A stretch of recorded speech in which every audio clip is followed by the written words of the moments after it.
사사시대는 왕이었고 각자 자기 소견에 옳은 대로 행하던 영적 무정부 시대입니다. 나라가 타락과 패망의 늪에 빠질 때마다 하나님은 당신의 사람 사사를 보내 나라를 구합니다. 겨우 구하고 나면 얼마 지나지 않아 타락하고 또 하나님을 떠나서 삽니다. 그렇게 하기를 6번씩이나 반복합니다. 사무엘상 1장이 펼쳐지면 사사시대를 정리하고 새로운 시대를 여는 한 인물이 나옵니다. 그는 위대한 정치가도 대사사도 아니었고 지략에 뛰어난 장군도 아니었습니다. 한나라고 하는 한 여인이었습니다. 이 여인의 빛나는 장점이 새 시대를 연 것도 아니었습니다. 아이 낳지 못하는 불임이라는 가슴 아픈 사연이 역사를 열어가는 열쇠가 되고 있습니다. 사무엘서 역사 해설가는 한나라는 여인의 불임 고통을 당시 이스라엘 나라로 해석하고 있는 겁니다. 아이를 갖고 싶어 통곡하고 몸부림치는 이 여인은 단순히 아들 하나를 얻어보자는 몸부림이 아니었습니다. 이 아이를 통하여 썩은 세상을 치유하고 새 시대를 열고자 하는 갈망이었던 게지요. 그래서 역사는 곧 예언입니다. 오늘 우리는 사무엘서라는 역사서를 통하여 가슴 찢어지고 마음 무너진 여인 한나를 만나게 됩니다. 오늘 우리가 살고 있는 이 시대 한국교회가 아이 낳지 못하는 한나의 아픔이라는 것입니다. 곳곳에 교회들이 서 있지만은 복음을 낳지 못하는 한국교회, 희망을 낳지 못하는 그리스도인들, 어두운 세상에 빛이라는 떡두꺼비 같은 아들을 낳지 못하는 이 불쌍한 시대가 오늘 바로 우리 시대라고 하는 것입니다. 오늘 본문이 사사시대에서 왕정시대로 역사의 판이 바뀌어 가듯이 우리가 살고 있는 오늘 또한 역사의 판이 바뀌고 있습니다. 지금까지 보지 못했던 새 시대, 세상의 판의 이름이 이름하여 제4차 산업혁명시대입니다. 인공지능, IoT, 알파고, 왓슨, 로이어, 5G, 블록체인, 영어조차 생소하기만 합니다. 어느 나라든 어느 가족이든 어느 기업이든 어제의 성공과 성장이 내일을 보장해 주지 않습니다. 게임의 규칙, 룰이 없는 경제전쟁이 세계 도처에서 벌어지고 있습니다. 정의로운 세계 리더들이 보이지 않습니다. 이 엄중한 시대, 우리 정치도 정쟁만을 일삼고 있을 때가 아닙니다. 한국 교회들도 절망과 낙심으로 우왕좌왕하며 싸움박질할 때가 아닙니다. 그래서 누군가 우리 시대를 국민이 정치를 걱정하는 시대라고 했습니다. 세상이 교회를 걱정하는 시대라고도 합니다. 각자 자기 속인에 옳은 대로 사는 세상, 사회는 갈등의 늪에 빠져서 허우적거리고 있습니다.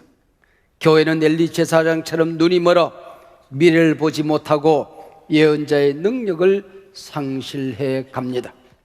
사사시대, 왕이 없던 시대였습니다. 기준과 룰이 없는 시대, 각자 자기 속인에 옳은 대로 사는 시대였습니다. 부끄러움을 모르는 시대였습니다. 그래서 오늘 우리 시대를 누군가 신사사시대라 불렀습니다. 어떤 학자가 제일 먼저 그렇게 말했을까요? 바로 저입니다. 사사기 새롭게 보기라는 책을 쓰면서 우리가 살고 있는 이 시대를 저는 신사사시대라 부르기 시작했습니다. 어떻게 이 위기 시대를 기회로 만들 수 있을까요? 어떻게 새 시대의 문을 열 수 있을까요? 이 질문에 대한 하나님의 대답, 성경의 대답은 분명합니다. 사무엘서 1장은 가슴 아픈 한 여인의 이야기로 그 시대의 아픔을 드러내고 있습니다. 하나님이 한나라는 이 여인을 시대적인 메시지, 예언으로 선택했다면 이 여인의 삶이 평안하고 형통해야 되는 것 아닙니까? 그러나 역사서 첫 장이 펼쳐지면 이 여인의 울음소리, 통곡의 소리가 가득 차 있습니다. 집안 어른들의 성화를 못 이겼던지 남편 엘가나는 둘째 보인 브릿나를 드립니다. 브릿나는 들어오자마자 떡하니 아이를 낳습니다. 그리고 유세를 부리고 한나를 구박합니다. 오늘 본문 1장 6절, 한나를 심히 격분케 하여 괴롭게 하더라고 했습니다. 그러나 원문에 보면 심이라는 말이 없고 반복으로 등장합니다. 격분케 하고 또 격분케 하여 한나의 마음을 후벼 팠다라고 되어 있습니다. 히브리 문학에서 반복은 강조입니다. 그래서 우리말 번역에서는 심이라는 부사어로 번역하고 있습니다. 7절에서도 격분시켰다는 말이 나오는데 한결같이 히브리 문법으로 미완료형을 쓰고 있습니다. 끊임없이 매일같이 쉬지 않고 그랬다, 그 얘기입니다. 짤막한 본문에 울다라는 단어도 반복됩니다. 7절 울고 먹지 아니하니, 8절 어찌하여 울며, 10절 통곡하며. 이 모든 단어들은 강조 계속 영법을 쓰고 있습니다. 끊임없이 계속해서 울었다, 몹시 가슴을 쥐어 뜯으며 울었다, 그렇게 되어져 있습니다. 그가 했던 기도 내용을 잘 살펴보면 자식 못 낳는 자기 자신에 대한 자학이 전혀 없습니다. 남편과 자기를 격분케 하는 브릿나에 대한 불평이 없습니다. 자기 신세를 그렇게 만든 하나님에 대한 원망이 없습니다. 아픈 가슴을 부둥켜 안고 하나님 앞에 나아가 기도할 때마다 자기 신세 타령, 자학이 있다든지 모든 문제의 원인을 밖에서 찾으며 불평한다든지, 심지어는 이 모든 일의 책임이 하나님께 있는 양 원망한다면 세속적인 기도죠. 속물 기도죠. 무효입니다. 왜 자식 달라고 기도합니까? 나도 남들처럼 자식 자랑 한번 해보고 싶어서가 아닙니다. 구박하는 버린나 혼내주고 싶어서도 아닙니다. 아픈 이 시대에 내 자식을 내어놓겠다고 하는 것입니다. 이 기도가, 이 통곡이 성령의 탄식이었다면 틀림없이 자기 아들이 세상에 아픔을 치유하는 하나님의 사람이 될 것을 알았던 거지요. 우리가 건강을 위하여 기도할 수 있습니다. 그러나 낳은 다음에 뭘 하기 위해서 건강하냐를 모르면 성물 기도가 되고 마는 겁니다. 사업을 위하여, 재물을 위하여 기도합니다. 그러나 그 재물을 얻는 목적을 알지 못하고 기도하면 그것은 위복적인 기도가 되고 마는 것입니다. 높은 자리를 구할 때가 있습니다. 올라가서 뭘 하게요?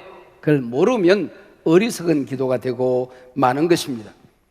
그래서 사무엘상 1장 뒷부분에 가면 그가 서원한 대로 자식을 여호와께 드리는 장면, 헌화식 장면이 나옵니다. 이 아이를 위하여 내가 기도하였더니 내가 구하여 기도한 바를 여호와께서 내게 허락하신지라. 그러므로 나도 그를 여호와께 드리되 그의 평생을 여호와께 드리나이다 하고 그가 거기서 여호와께 경배하니라고 했습니다. 자식 치워서 가문을 일으키는 일, 귀한 일이지요. 나라를 섬기는 인물로 만드는 일, 아름다운 일이지요. 영적인 지도자가 되어서 그 시대를 밝히는 인물이 되게 하는 것, 멋진 일 아닙니까? 이 모든 것의 원리는 그의 평생을 여호와께 드리나이다, 이 말 한마디에 담겨져 있는 것입니다. 하나님이 쓰시면, 내 아픔을 하나님이 붙들면, 내 고통을 통하여 하나님이 역사하기 시작하면 내 아픔이 아픈 시대를 치유하게 된다고 하는 것입니다. 고등학교를 졸업할 무렵 집안 어른들은 제게 고시 공부를 하라고 종용을 했습니다. 제가 꽤 공부를 잘하는 줄 알았던 모양입니다. 저는 그런 실력이 없었습니다. 저는 장군이 되고 싶었고 정치가가 되고 싶었습니다. 그는 할만하다 싶었지요. 그러나 육군사관학교에 보기 좋게 떨어졌습니다. 여간방에서 기도하다가 어린 시절 목사님 앞에 손들고 목사가 되겠다고 서원했던 일이 생각이 났습니다.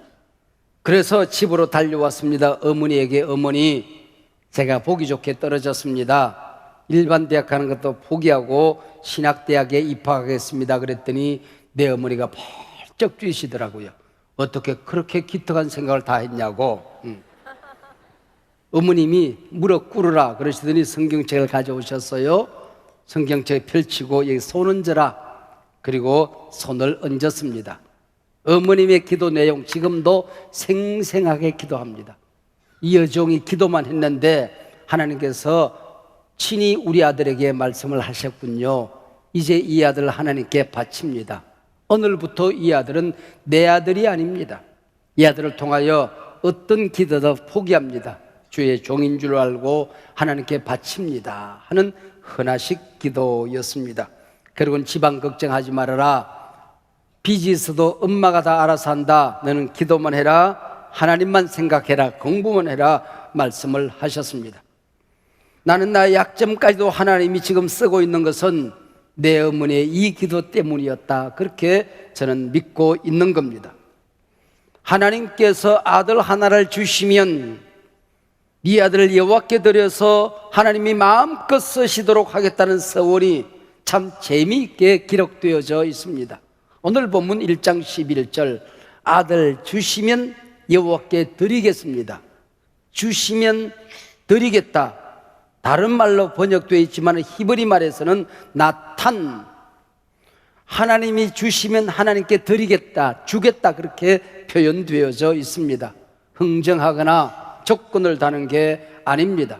하나님의 마음과 한나의 마음이 일치가 되어지는, 호흡이 척척 맞는 기도를 말하는 것입니다. 그리고 1장 11절에서 나를 기억하사라고 하는 말과 하나님이 기억하셨다, 생각하셨다, 19절에 그렇게 되어 있습니다. 기억했다, 생각했다, 다른 말로 번역되어 있지만 원문에서는 자칼, 한 단어를 쓰고 있습니다. 한나가 기도할 때에 한나의 아픔이 여호와의 심장에 새겨졌다는 것입니다. 그리고 하나님의 마음, 이 시대를 향한 하나님의 가슴앓이가 기도하는 한나의 심장에 새겨졌다고 하는 것입니다. 그것이 바로 자칼이라고 하는 단어입니다. 이런 기도를 마친 한나의 태도를 보십시오. 오늘 본문 마지막 절 1장 18절입니다. 가서 먹고 얼굴에 다시는 근심빛이 없더라. 기도하고 이미 이루어진 줄로 믿었던 것이지요. 기도는, 믿음은 이미 바라는 것들의 실상이 되었던 거죠. 이게 믿음장의 교훈이 아닙니까? 떡두꺼비 같은 아들 떡하니 얻은 다음에 얼굴에 다시는 근심빛이 없더라가 아닙니다. 기도하고 나왔더니 버린 나의 구박이 사라졌다, 그 다음에 근심빛이 없더라가 아닙니다. 기도하고 일어서서 다시는 얼굴에 근심빛이 없더라, 그렇게 되어져 있습니다. 기도해보면 아는 겁니다. 기도하고 일어설 때 하나님이 주시는 확신, 하나님이 주시는 은혜, 아무것도 달라진 것이 없는데, 환경은 변한 것이 없는데, 저 깊은 곳에서 샘솟듯 용솟음 치는 그 기쁨, 그 은혜, 그 감격, 기도자는 그걸 아는 겁니다. 그리고는 아들을 얻습니다. 20절, 하나님이 내 기도 들으셨어. 하나님이 내 기도를 응답하셨어. 그래서 사무엘, 하나님이 들으셨다라고 아들의 이름을 짓는 겁니다. 그리고 1장 28절 뒷부분에 가서 보면 3년 동안 저절을 물려 키우고 서원했던 대로 하나님께 바치고 돌아오며 춤을 추고 찬미를 부르게 되는 것입니다. 여러분, 자식이 군대를 가더라도 의미는 가슴앓이가 있는 겁니다. 그러나 한나는 사무엘을 하나님께 바칩니다. 술을 입에 대지 않겠습니다. 머리를 자르지 않겠습니다. 시체를 만지지 않겠습니다. 나시대로 바치는 겁니다. 왜 그랬을까요? 하나님의 백성이 가나안 땅에 들어가서 가나안 문화, 이방 문화에 도취되어져서 술판을 벌이는 이 세상, 술을 입에도 대지 않겠습니다, 그 얘기입니다. 하나님의 백성들이 가나안 문화에 동화되어져서 그 복장이 야해지고 거룩의 상징인 머리를 흐트러뜨리는 이런 세상에 삭도를 되지 않겠습니다. 썩어가는 세상, 시체를 보지도 만지지도 않겠습니다. 썩은 세상 시대를 거꾸로 사는 아들로 삼겠습니다. 뒤집어진 세상, 역사를 역류하는 아들이 되게 하겠습니다. 새 시대, 새 역사를 여는 인물로 써달라는 기도였던 것이지요. 오늘 신약시대 교회 시대는 나실인 제도는 없습니다. 예수님께서 십자가에 달려 돌아가신 다음에 우리 모두가 나실인으로 구원받은 것입니다. 목사만 성직이 아닙니다. 우리가 하는 모든 일들이 성직인 것입니다. 교회만 성전이 아니라 하나님의 백성들이 이 땅에 살아가는 사업터든 가정이든 세상 그 어디든 그것이 바로 성전이 되는 삶을 살게 되는 것입니다. 우리가 나실인이라고 하는 거지요. 사랑하는 여러분, 에덴 동산 이후 문제없는 시대가 언제 있었습니까? 그러나 사사시대는 그 어느 때보다도 혼란의 시대였습니다. 그래서 오늘 우리가 살고 있는 이 시대가 신사사시대인 겁니다. 인류 역사 이후 아픔과 고통이 없는 사람 누가 있습니까? 한나는 자신의 불임의 아픔을 그 시대의 고통으로 알고 하나님을 찾아가는 것입니다. 그래서 나의 아픔으로 아픈 시대를 치유한 여인이 되는 것입니다. 이 땅의 나실인들, 하나님의 백성들은 내가 가진 약점으로 세상의 약점을 치유하는 사람들입니다. 내가 가진 가난으로 세상의 가난을 위로하는 사람들입니다. 내가 가진 고통으로 세상의 고통을 치료하는 사람들인 겁니다. 한나는 물론 개인적 고통 때문에 하나님을 찾아갔을 거예요. 기도하다가 하나님의 마음을 만나는 것입니다. 가슴앓이를 부둥켜 안고 눈물로 기도하다가 하나님의 가슴앓이와 부딪히게 되는 것입니다. 그래서 개인적인 기도 차원을 뛰어넘습니다. 단순히 자신의 내적 치유의 차원을 뛰어넘게 되는 것입니다. 자신의 기도로 나라와 시대의 고통을 치유하는 사명으로 나아가게 되는 것입니다. 하나님, 나는 가진 것이 없어요. 나는 연약합니다. 그러나 아들 주시면 이 아들을 당신께 드릴 테니까 당신이 쓰세요. 하나님의 가슴앓이를 어루만져 드리는 이 역사의 고통을 치유하는 아들로 하나님 이 아들을 써주세요. 이게 서원이 되는 것입니다. 예수 믿고 복 받는 것, 예수 믿고 성공하고 번성하는 것, 성경에 있는 기도고 마땅한 일이지요. 그러나 그것은 개인적인 복음, 개인적인 신앙입니다. 내가 받은 복으로, 내가 얻은 응답으로 이웃을 섬기고 공동체를 회복하고 시대를 치유하면 공적인 복음, 공적인 신앙이 되는 겁니다. 하나님, 내 자녀 축복해 주세요. 아름다운 일이지만 그는 어디까지나 위복신앙, 개인적인 신앙입니다. 하나님, 이 아들을 하나님 세상같이 정복당하지 않게 해주십시오.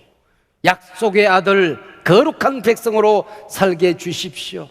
하나님이 쓰셔서 그가 어디에 가든지 그 세상을 밝히는 인물로 써주세요. 이렇게 기도했다면 복음적인 신앙, 공적인 신학이 되는 겁니다. 하나님, 우리 가정에 사업을 일으켜 주세요. 마땅한 기도입니다. 그러나 거기서 끝나면 개인적인 신앙이 되고 마는 것입니다. 그러나 이 사업이 하나님의 사업 되게 해주세요. 하나님, 우리 사업터가 성전되게 해주세요. 우리 사업에 함께 일하는 모든 가족들이 천국의 백성으로 서로 사랑하게 해주세요. 그렇게 기도했다면 공적인 신앙이 되는 것입니다.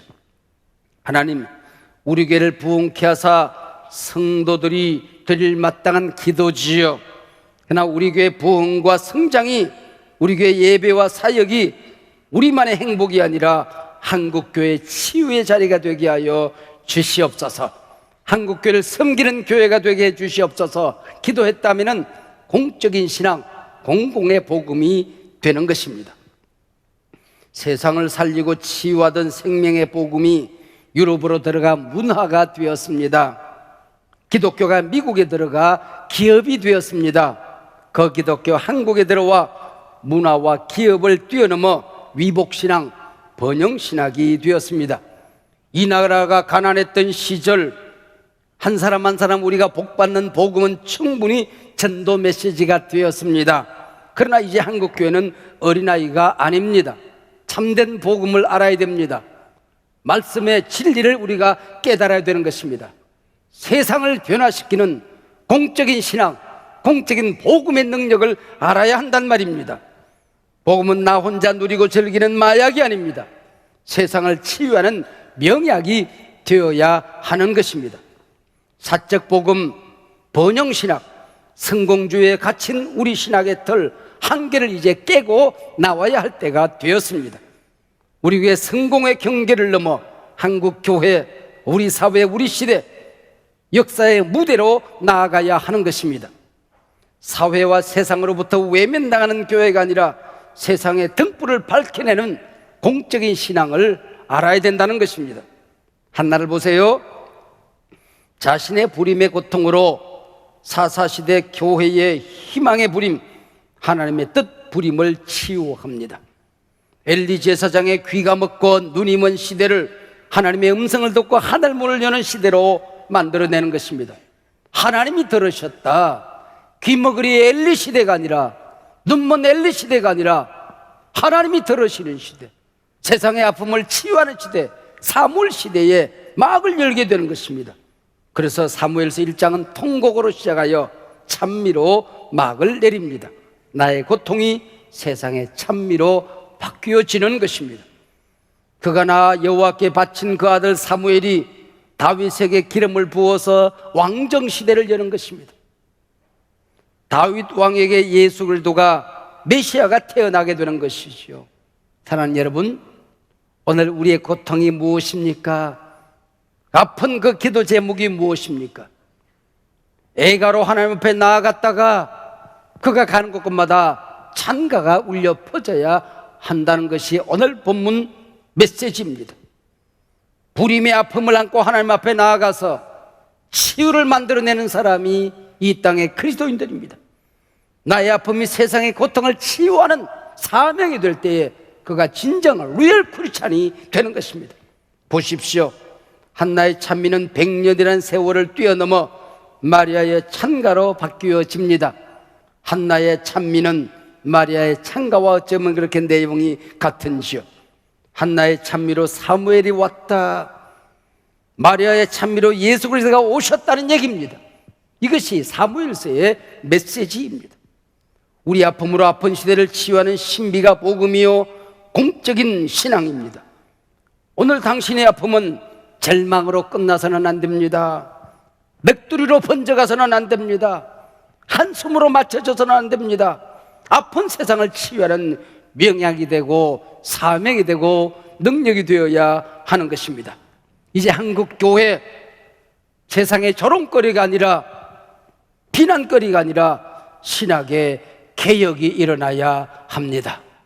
우리가 세상에서 몸담고 살아가는 직장인으로서, 사업가로서 일터 신앙이 달라져야 됩니다.